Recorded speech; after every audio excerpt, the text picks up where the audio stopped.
Que la miséricorde, la grâce et la paix te soient données de la part de Dieu, par Jésus-Christ notre Seigneur. Les relations amoureuses, épisode 3. Ne faire qu'un. L'unité par la compréhension et la recherche du bien-être mutuel. Et l'homme dit, voici cette fois celle qui est os de mes os, chair de ma chair. On l'appellera femme, car elle a été prise de l'homme. C'est pourquoi l'homme quittera son père et sa mère et s'attachera à sa femme, et les deux deviendront une seule chair. Le mariage est une idée et une œuvre de Dieu lui-même. L'engagement mutuel est indispensable, nécessaire, voire vital pour la réussite d'un mariage. Le désir de plaire à l'autre joue un rôle essentiel et doit donc être toujours d'actualité au sein du couple. Le mariage est une source de grande joie. Cela ne veut pas dire qu'il n'y aura que du haut, qu'il n'y aura que de la joie, que du bonheur. Mais cela veut tout simplement dire que oui, même dans les difficultés, même dans la douleur, on peut toujours avoir de la joie au sein d'un couple avec l'aide du Saint-Esprit. Dans les temps de vibration basse, il faut se rapprocher de Dieu. Dans les temps de vibration basse, il faut recourir à l'aide divine, faisant appel au Saint-Esprit pour connaître la direction de Dieu. Car, comme je le dis souvent, il y a des choses qu'on n'en juge que spirituellement. Le mariage même étant une institution instituée par Dieu lui-même, le couple étant une création de Dieu lui-même, la bonne première chose à faire en temps de difficulté, c'est de se rapprocher du Créateur du couple et de celui-là même qui a institué le mariage. Et de sa part, tu pourras recevoir toutes les ressources nécessaires pour te tenir à flot le temps que la tempête passe.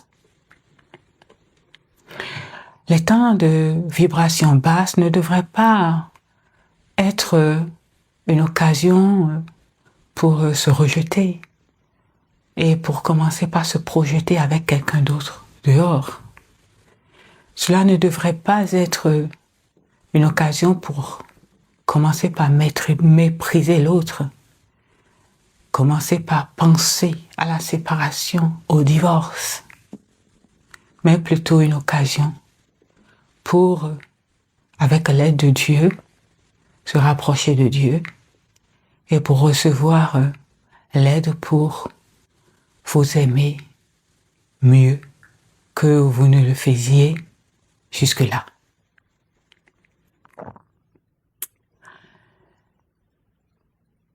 L'amour fait souffrir et tout le monde le sait.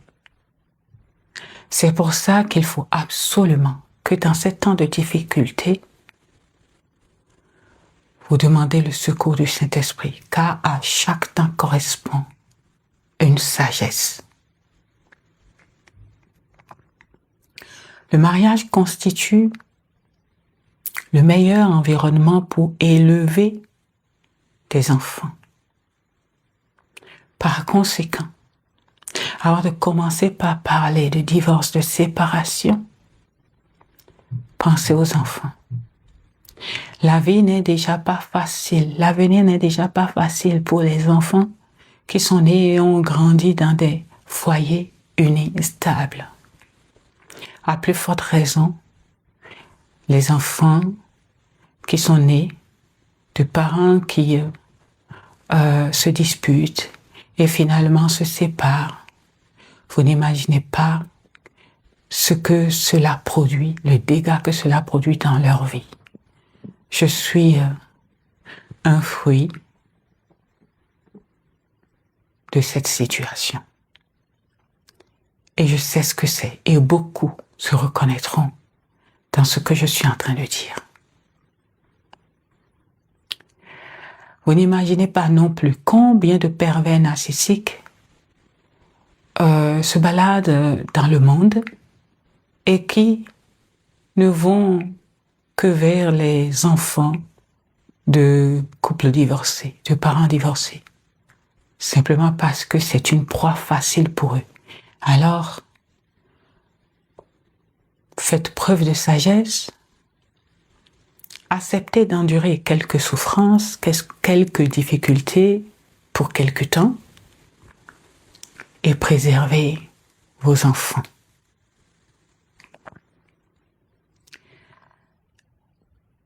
L'infidélité brise la confiance qui est pourtant fondamentale de toute relation.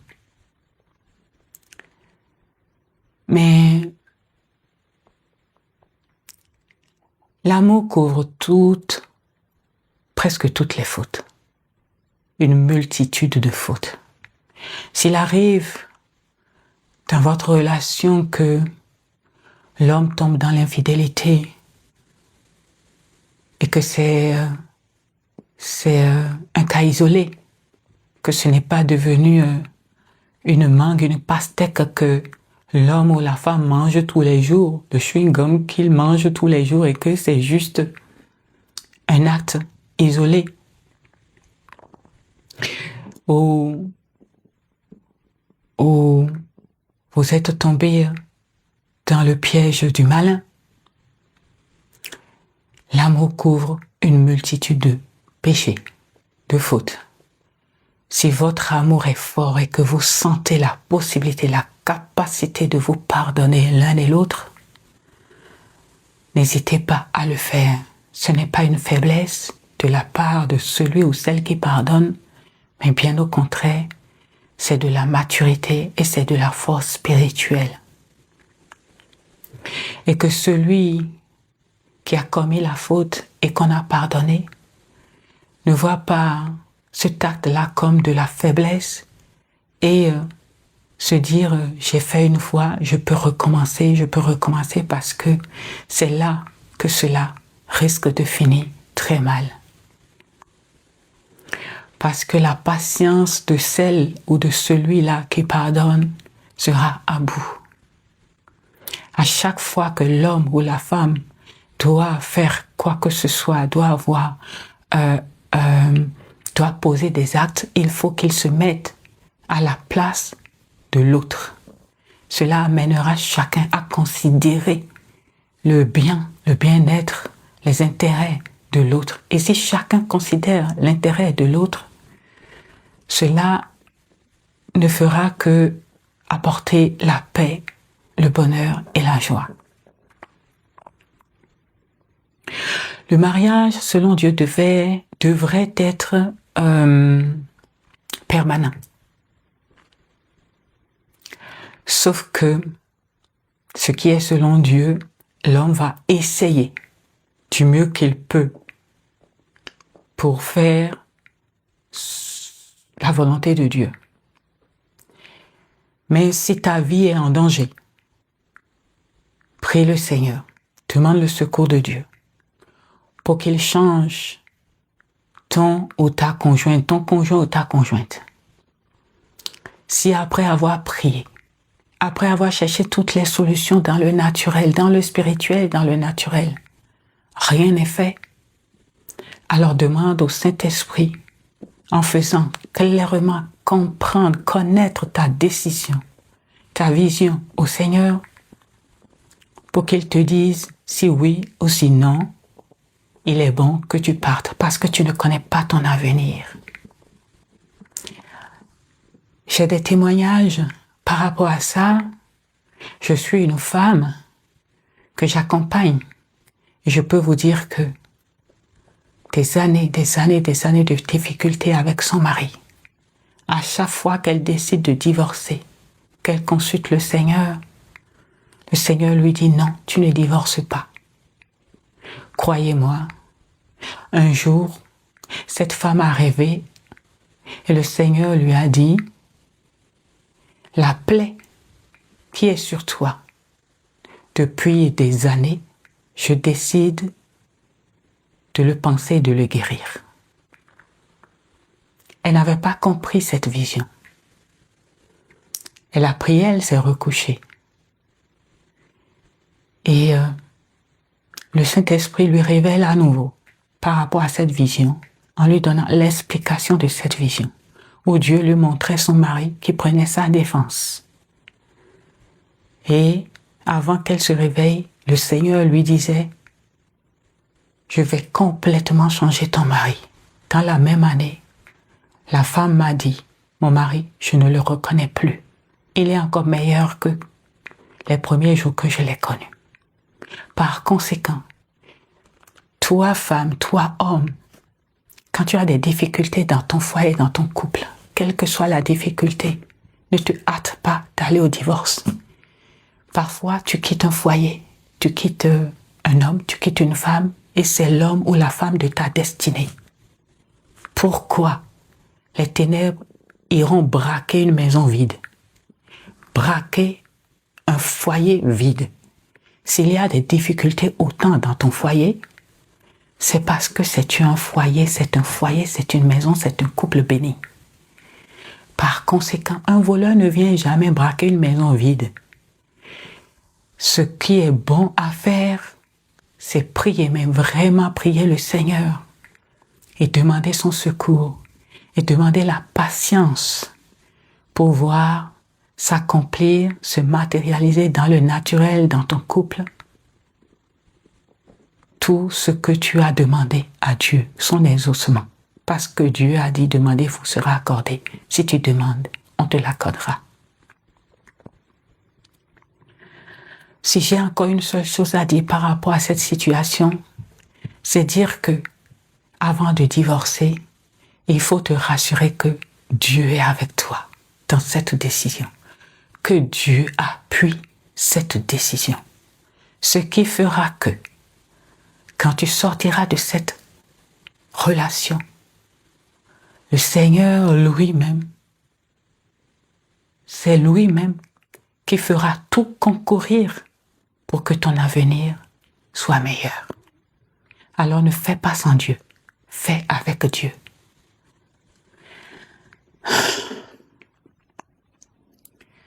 Le mariage repose sur un amour vécu. Un amour vécu concrètement. Et pas seulement sur des sentiments. Pourquoi? Parce que les sentiments, parfois, ils sont biaisés. Si le mariage repose que sur les sentiments, le couple n'ira pas bien loin. L'amour est plus fort que tous les sentiments. L'amour est plus fort que tous les sentiments. L'amour est le plus grand de tous les dons. C'est par amour qu'on peut tout pardonner, qu'on peut effacer tous les péchés. C'est par l'amour qu'on peut patienter, qu'on peut endurer, qu'on peut persévérer, jusqu'à ce qu'avec l'aide du Saint-Esprit, quelqu'un soit complètement transformé et devienne son idéal. Par conséquent, recherchez l'amour, ne restez pas que sur les sentiments. L'amour n'est pas un vain mot, c'est des gestes, c'est des attentions. L'amour n'est pas un vain mot, c'est de l'aide, c'est des touchés, c'est de bons temps passés ensemble, c'est des mots valorisants. Par conséquent, basez votre couple pas sur des sentiments, mais sur l'amour. Recherchez l'amour et Dieu mettra l'amour au sein de votre couple, au sein de votre mariage. Le mariage est un symbole vivant, à l'image de la relation de Christ lui-même avec l'Église. C'est pourquoi il est dit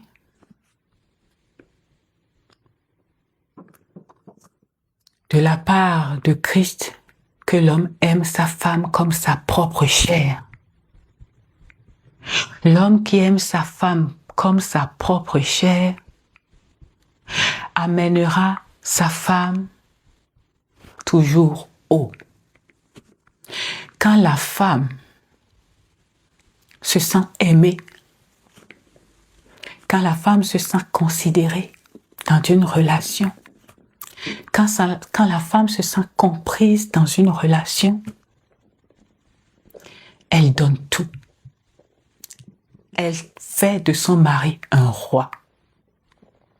Elle est capable de tout pour son homme. Par conséquent,